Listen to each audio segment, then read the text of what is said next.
Hey, man. Try some of this. It's absolutely dynamite. Oh, yeah?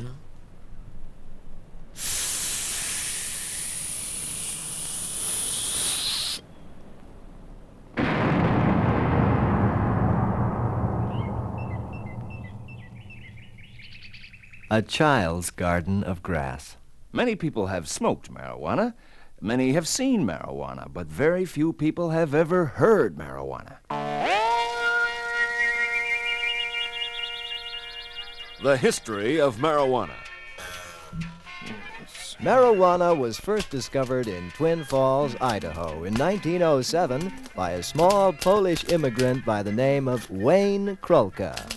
The discovery occurred in early May, while Wayne was working late in his study one evening trying to find a shorter route to India.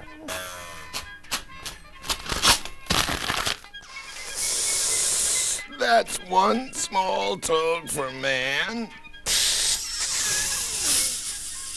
And a giant dope for mankind. Acquiring marijuana. There are 4 basic methods of acquiring marijuana: buying it, growing it, receiving it as a gift, and stealing it. Buying marijuana. Yeah? I'd like a big bottle of root beer, please. Okay. And a copy of Playboy. All right. And some, pistachio nuts. Yeah. Could I have a cleaner copy of Playboy, please? Huh? Oh, yeah. I'm sorry. It's kids. And a pack of marijuana, please. Mexican, Vietnamese, or domestic? Mexican. Flip top, flat box, soft pack, or bulk? Take bulk. All right. That comes to, that'll be, $2.15. $2.15. Growing marijuana.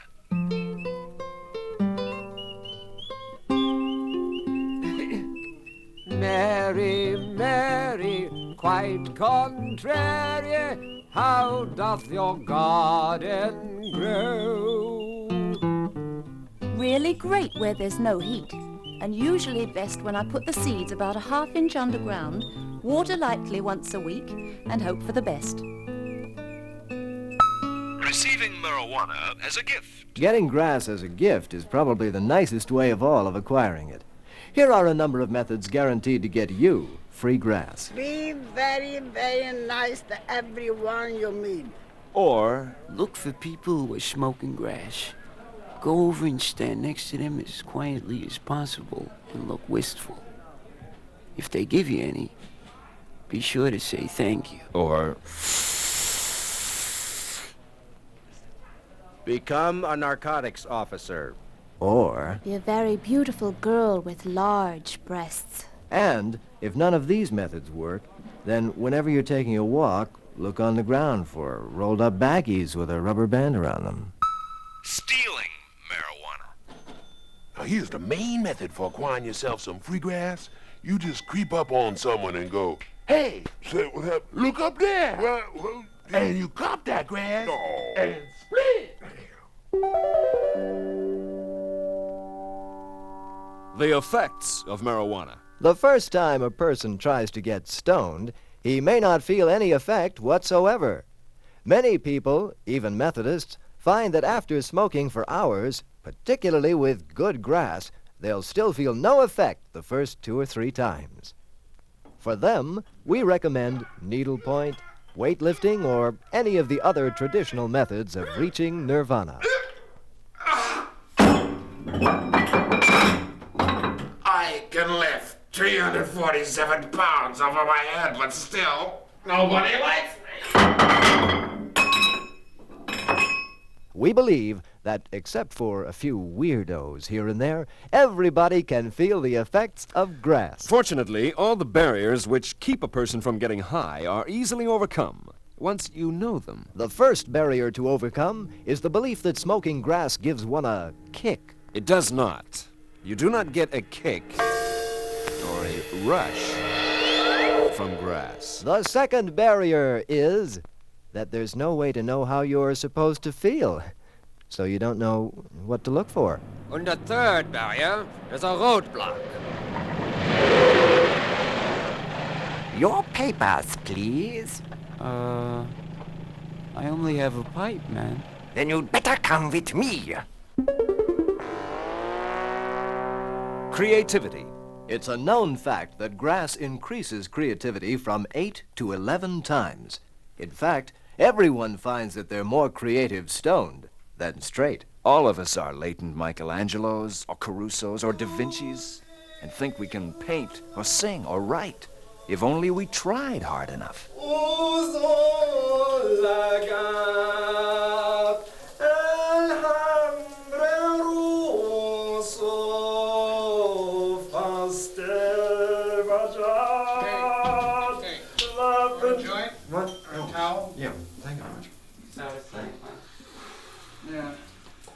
No, take another one. Oh, far out. Yeah. Each. Okay. That's right near the end. Yeah. Okay, Let's see we'll there, get you yeah. some more steam. Oh,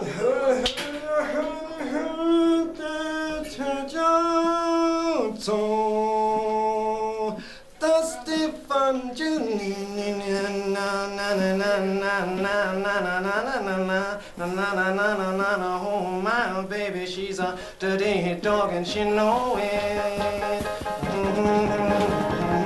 I got about just a half a mind and she can blow it.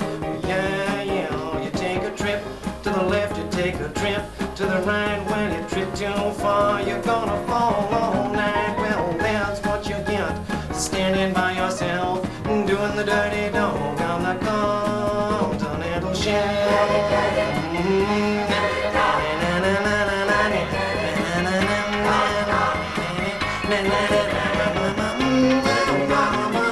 It's okay to tell you, baby, come here, your dog's gonna be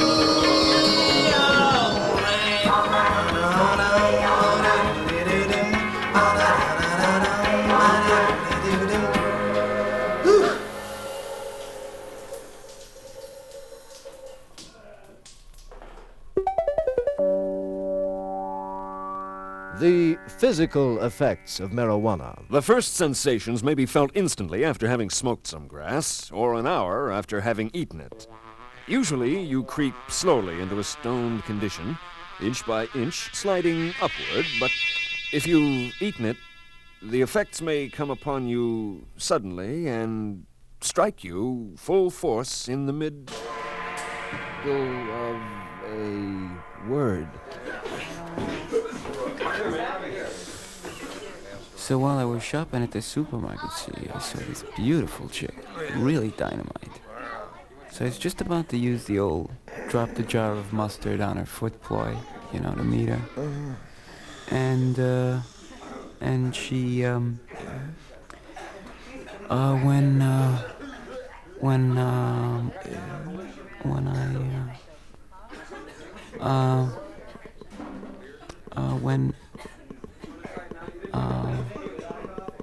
what were we talking about? And if the people you're talking to are stoned, they won't remember either. What were you just saying? I beg your pardon? The first sensation you'll feel will be physical. A new tingling of some sort. A band of light pressure around your temples or in your shoulders or back. But you may become aware of your knees or your instep. Something weird. Or your happening to my head knees seems and my heavy instep and my filled with head, chopped man. brown paper. Seems to be filled Or with like it chopped might liver or feel something. empty and floating farther No, it's about your kind of- shoulders it's like than empty it's supposed and to be. floating above my shoulders. You might also become aware of your Higher than it's anus supposed or to. genitalia. And there's some other things too. You'll also discover that grass is an analgesic, and like ordinary pain relievers, can cure headache, neuritis, and neuralgia. So remember... M-A-R-I-J-U? A-J-U-A-N-A. Marijuana. Marijuana.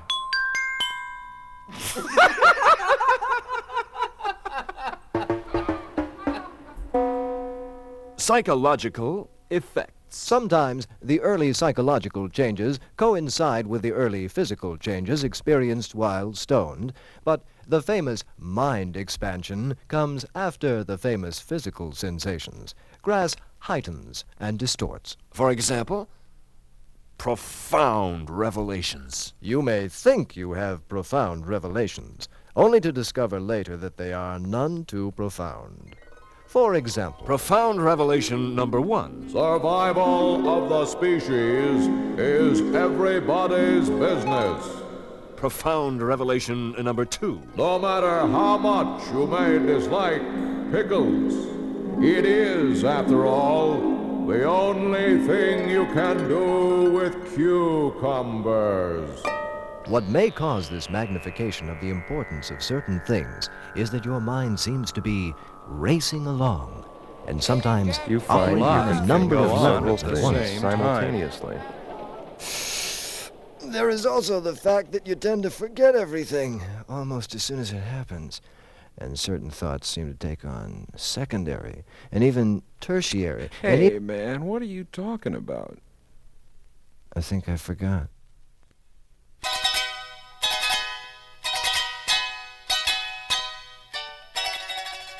Let's listen in on a quiet scene in The Little House Down the Street.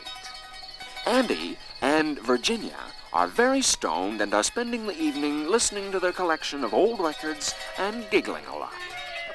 Let's listen. I'm all discombobulated for shimmel. Are you hungry? Hungry? No. Oh, wait a minute now. Did you mean am I hungry for food, or am I hungry in the abstract? Like hungry for knowledge or adventure? It's my own humor.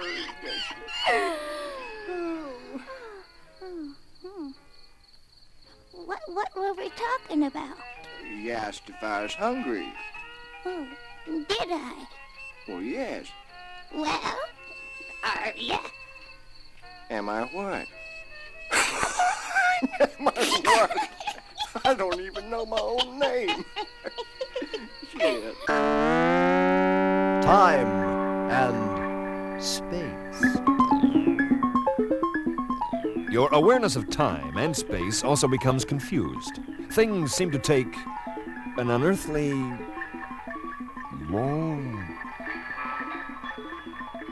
time, although much less often things which should have taken a long time seem to have zipped by in an instant. Zipping takes an instant. Unzipping seems to take forever. Come on, honey. Come on. Oh! Shut up! Space alteration is totally unpredictable. Sometimes the room looks longer, and sometimes the room looks shorter. Sometimes the ceiling seems to be 3 floors above you, or only an inch from your head. Oh, you son of a bitch! Maybe there will be no space alteration in your room whatsoever, but get up and walk down a flight of stairs, and that flight of stairs becomes infinite.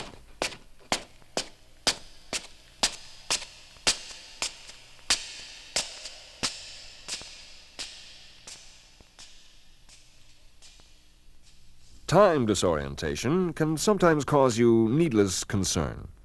Who hasn't experienced having his girlfriend say that she's going to the kitchen for some Coke? I'm going to the kitchen Okay. for some Coke. And then not see her again for 2 days. I wonder whatever happened to, what's her name?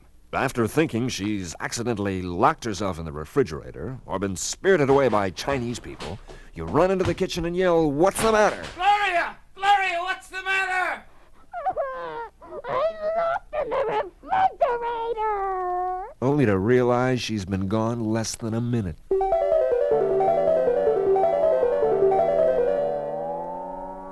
Getting hung up.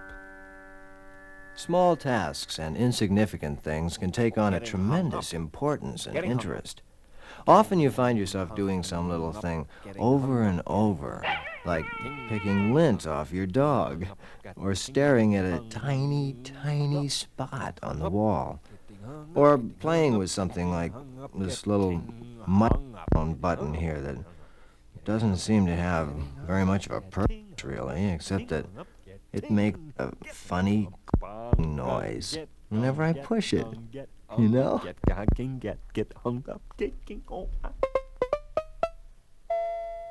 Time disorientation and hung-upness act together quite often, and you find yourself doing something inane for a long time and thoroughly enjoying it, even though every now and then you think you've been doing it forever. When you're doing something really dumb, like watching Queen for a Day or The Flying Nun on TV, another symptom is revealed. After staring like idiots at the show for 18 minutes, someone will ask, What are we watching this for? Come on, Wait. God, that guy's doing a Berlin ballet. Husky and Rom Woyd, 1957. It's rotten, man. It's just terrible. Ron Woyd was the monster, right? Put them all No, down. no, There. no. Ron Woyd was the actor. That's No. ridiculous. Well, change it. What, Wait, didn't you just... I thought you flicked on the... you know what this is? Oh. What is Guy? No, what is it? Bridge Hoser's Holiday, Sit down, I can't 1933. see. Who's? Bridge Hoser's Holiday. The Sterling Lloyd film, one of the first Lloyd. Oh, it's great. Why don't you flick Really, the green on so his you shoes are change it. purple? Yeah, Let me see what else is on, huh? Oh, come on. Oh. You really like this? Watching this. Look, I'll flick around. you'll all turn and nod at whoever asked the question, then resume your show watching all together until the show is concluded. Why? Because a basic truth about being stoned is that everything, even television, is good. You must learn to be careful of this. Funniness. This is one of the most pleasant and exciting psychological changes which occurs. Dick, there's this little spot in your mind which tells you when something is funny, you know? And grass expands that little spot until that little spot takes over. And everything is funny. I mean, everything, you know? Your friend's teeth are a riot. A simple hello brings on storms of laughter.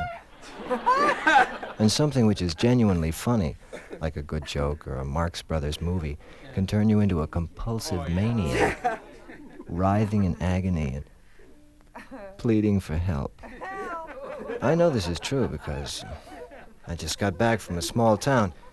In fact, the town was so small that when I plugged in my electric shaver, the trolley stopped. My room was so small that the mice were stoop-shouldered. That's why I say, let me entertain you, because that's all I want to do. Yes, sir!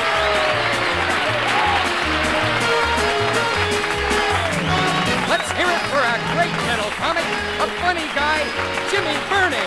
Let's bring him out again, folks. What do you say? And here he comes, folks. A big hand, Jimmy Burney.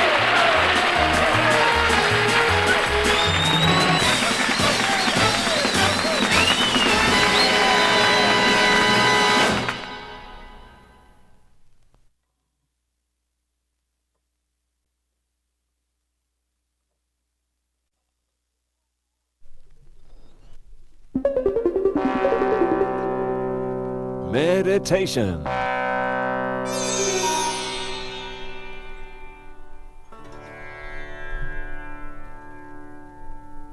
Meditation is a method of discovering hidden aspects of the world or of oneself, or of transcending reality in order to reach a higher spiritual state.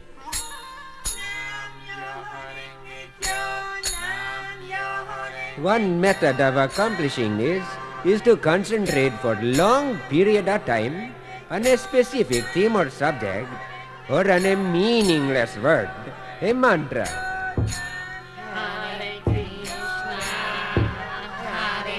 A mantra is meaningless in and of itself. but it has a magical, mystic value. I will give you your own mantra, but remember this is a personal mantra and you mustn't telling anyone else what it is. Your secret mantra is Un Yeleman.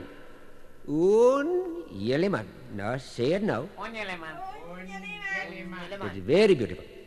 Now, first sit on the floor or on your bed with your foot crossed and your hand in your lap. Sitting up straight, taking a deep breath and relax, letting the mind wander for a while as it usually does. And when you find a space in your thinking which seems sort of quiet, start saying the mantra. Un Yeleman. Stress the first syllable very hard and keep saying it over and over. And if you're having to scratching or to move, you may do so, but no matter what is happening in your mind, keep saying the mantra and concentrate on it for as long as you can. And soon, I do believe you will find that the passage of time is no longer known by you, and it will become to feel as though you are adrift in the cosmic void. And though you might be frightened at first to be so alone in the cosmic void, then you will hear the sound of many, many voices, and they will all be saying Un Yeleman, and it will be the sound of the great cosmic brotherhood. It will be all of us. It will be you and you and you and myself, all saying the wonderful word of Un Yeleman, joining together with our hands and taking this wonderful message that we have to not only this place, but into the other place, and soon to the next one. And then after that we will go to the world, and we will tell the world the secret wonderful joy of Un Yeleman, and the world will become ours, and we will rule the world under the mystical power of Un Yeleman. I want to hear Un Yeleman! Un Yeleman! Un Yeleman! Sieg! Sieg! Sieg! Sieg! Sieg!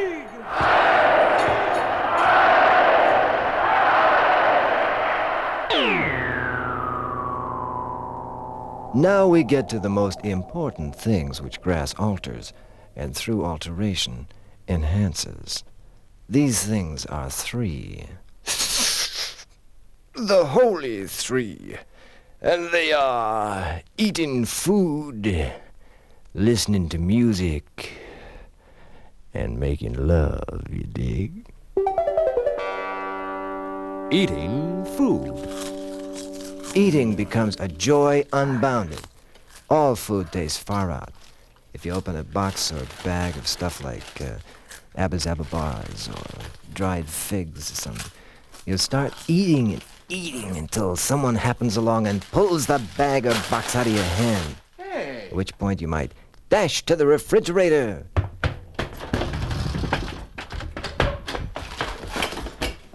Oh, yeah? Far out. And start eating lettuce and leftover pieces of fried squash.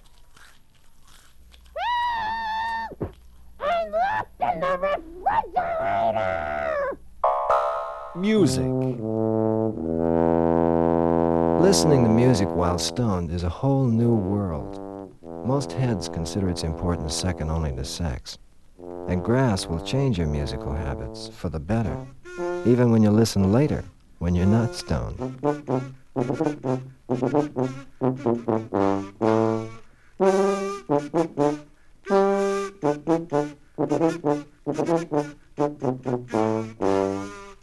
Besides classical music, there are other types which are also delightful to listen to while stoned. Folk, acid rock, electronic, and jazz. But there are some kinds of music which you must never, ever listen to. For example, you should never, ever listen to Myron Florin music.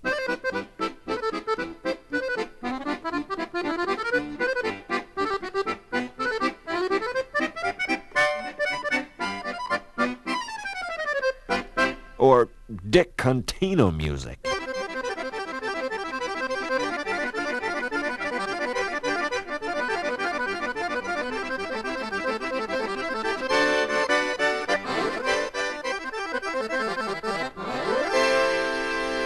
or roll for music.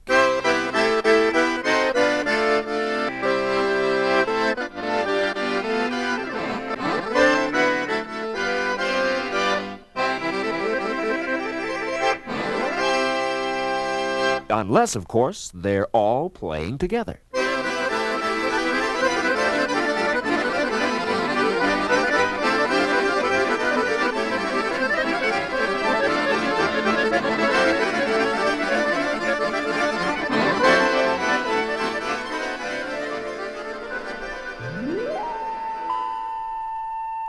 A feeling which occurs quite often and rather strongly while stoned is a thing called sex. For this reason, it's a good idea not to get stoned unless you have a girl with you. Unless you already are a girl. If you already are a girl, hi there.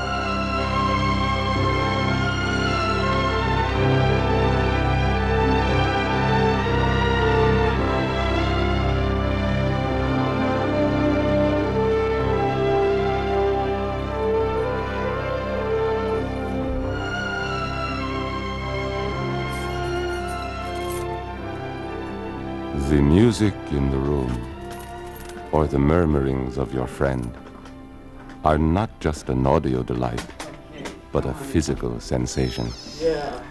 Oh, gee. I'm glad you like this. Let me turn on the light. Yeah. Gee, come on over here and sit down. And, yeah. You liked it? Jesus Christ, I couldn't wait to get out of that place, but the record player was so loud. It was sitting right over there, right? But it was blasting in my ears. Sit down over here, make yourself comfortable. Feels good. Yeah, here's another pillow. Gee, I'm really glad that you came out. You know, yeah, it was really nice. Just walking in there, meeting you there.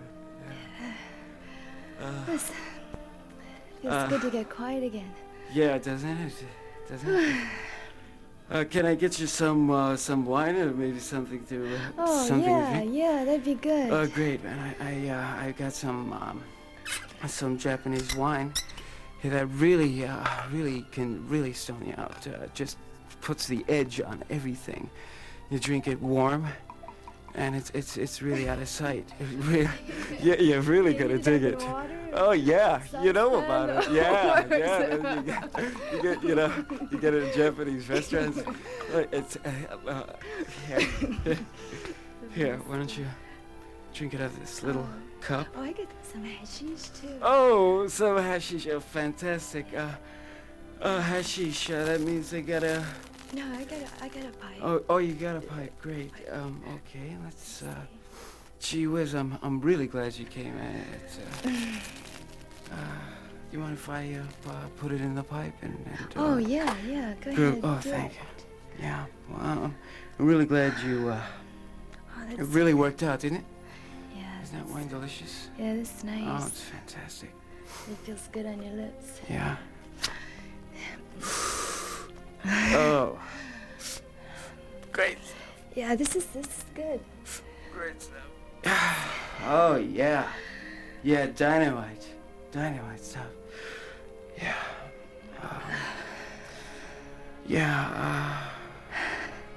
Did you have your palm read before? Oh, can you read my palm? Yeah, let me read your palm. Far out. Far out. You really got a far out lifeline. Really far out lifeline. Oh yeah.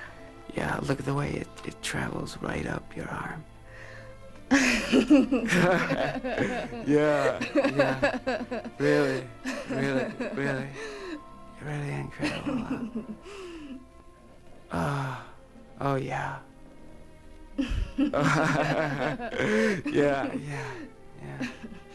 Yeah. Keeps right on going. Yeah, it doesn't. It just keeps right on going. The smell of your friend's hair, or the warm, soothing touch of his or her body, or the curve of a cheekbone. All these separate sensations swirl and mix together into a whole, an avatar, a divinity incarnate.